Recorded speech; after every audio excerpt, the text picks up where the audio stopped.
तो गोस्वामी जी कहते हैं ऐसे है राम नाम के दो अक्षर, नर नारायण सरिस सुभ्राता। नर नारायण की तरह अभिन्न है, अभेद्य है, अच्छेद्य है और दोनों भाई भाई हैं। ये कभी भी किसी तरह से संसार और सांसारिकता से मोहित नहीं होते और मोहित नहीं होने देते।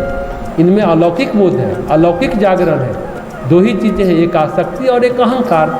आसक्ति हमें सपने दिखाती है, कल्पनाओं की क्रीड़ा में हमें फंसा देती है। जैसे हम काम कर रहे हैं पर जहाँ हमारी आसक्ति की डोर है तो कार्य करते हुए वहाँ के सपने जगते हुए भी देखने लगते हैं। हम स्वप्न में उन्हें ही देखने लगते हैं। आसक्ति के भी दो रूप हैं, नकारात्मक और सकारात्मक। नकारात्मक है तो हम भयभीत होते हैं, सकारात्मक है तो हम सम्मोहित होते हैं। या तो सपना हमें सुंदर दुनिया में ले जाता है या सपना हमें भय प्रदान करने वाली दुनिया में ले जाता है। उसी तरह अहंकार जीवन को विकसित होने ही नहीं देता।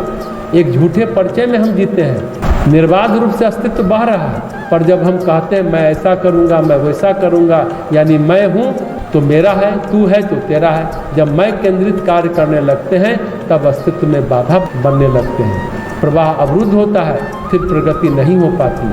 आज का इंसान ईगोसेंट्रिक जीवन जीने लगा है, वास्तविक विकास से कोसों दूर होता चला जा रहा है। तेरा मेरा ही राग द्वेष बनता है, आसक्ति बनती है। जीव यानी आत्मा प्रकृति के साथ सम्मोहित होकर बंध जाती है तो बंधन ही अहंकार है और ये अहंकार अज्ञान से जन्म लेता है। अज्ञानी ही अपने को बहुत बड़ा ज्ञानी समझने लगता है, भ्रम में जीने लगता है। यही अज्ञान और अहंकार है, फिर जीवन बोझिल हो जाता है। तो आसक्ति और अहंकार बहुत मायावी है, कब घुस जाए पता ही नहीं चलता। बहुत सूक्ष्म रूप से इसका अवलोकन सतत निरंतर करते रहना चाहिए। तो गोस्वामी जी कहते हैं ये राम नाम के दोनों अक्षर नर और नारायण ऋषि की तरह सुंदर भाई हैं। ये कभी आसक्ति में नहीं होते। आसक्ति से छूटना वैराग्य कहलाता है। आसक्ति हमें सपने दिखाती है और अहंकार हमें मूर्छित करता है। तो जितना अहंकार से भरा होगा वो उतना मूर्छित करता है। ऋषि पतंजलि कहते हैं आसक्ति से छुटकारा वैराग्य दिलाता है और अहंकार वो गांठ है जो जीव को प्रकृति से बांधती है, पर वैराग्य अहंकार से छुटकारा दिलाती है। पर वैराग्य यानी अहंकार का शिखर।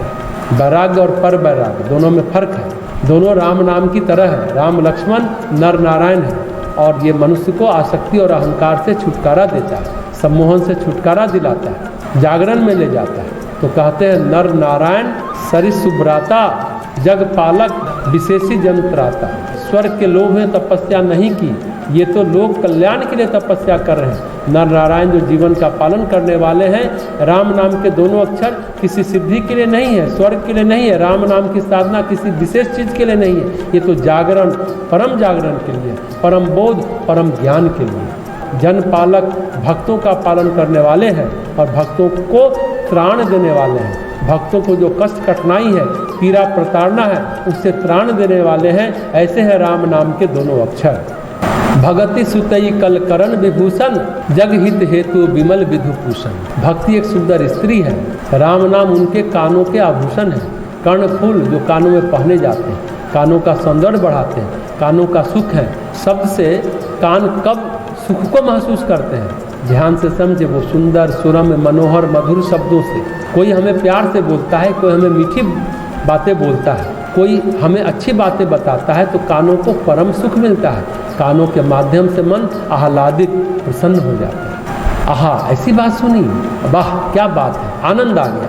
तो राम नाम के दोनों अक्षर जो भक्ति की सौंदर्यता है, भक्ति रूपी सुंदर स्त्री के कानों को सौंदर्य देने वाले आभूषण है राम नाम।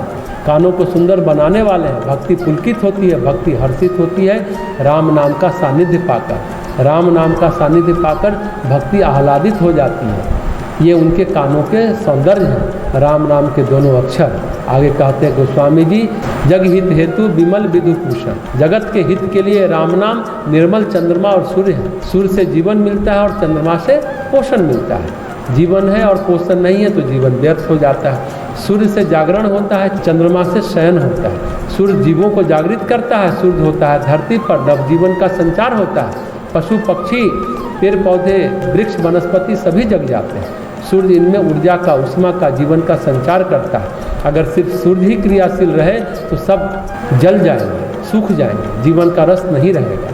चंद्रमा सरसता का अमृत का सिंचन करता है। राम नाम के दोनों अक्षर सूर्य और चंद्रमा की तरह हैं, जीवन देने वाले हैं, जीवन का पोषण करने वाले हैं, जीवन देते हैं और जीवन को पोषित भी करते हैं। राम नाम के दोनों अक्षर। यदि कोई राम नाम लेता रहता है, राम नाम की रटन, राम नाम की रति, राम नाम की मति लग जाती है तो जीवन के विकार, जीवन के दोष, जीवन के दोषों में जो बीज है, चित्त की अशुद्धि, चित्त का मल, वह निर्मल हो जाता है। राम नाम यदि भाव से जपा जाए तो यह संभव हो सकता है।